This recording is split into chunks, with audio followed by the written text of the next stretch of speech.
কাউকে বেশি আপন ভাবতে নেই। যাকে যত বেশি আপন ভাববে সে তত বেশি তোমার বিশ্বাস নিয়ে খেলা করবে। কাউকে তার ভালো মন্দ বেশি বোঝাতে যাবেন না, এতে আপনি খারাপ হয়ে যাবেন। তাকে বরং ছেড়ে দিন। সে যখন বিপদে পড়বে তখন সে এমনিতেই আপনার মূল্যটা বুঝতে পারবে। অন্যকে কাঁদিয়ে নিজে ভালো থাকবে এমন প্রত্যাশা করা বাদ দাও। যে বিনা কারণে অন্যকে কাঁদায় প্রকৃতি নিজে দায়িত্বে তাকে কাঁদায়।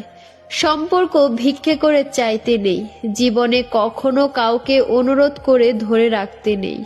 যে থাকার এমনিতেই থেকে যাবে। ভিক্ষা করে কখনো কোনো সম্পর্ক ও ভালোবাসা হয় না।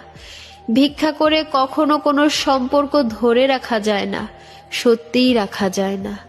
রবি ঠাকুর বলেছিল, ঘরের মধ্যে তুমি যত ইচ্ছে কাঁদো, কিন্তু দরজা সবসময় হাসি মুখে খুলবে।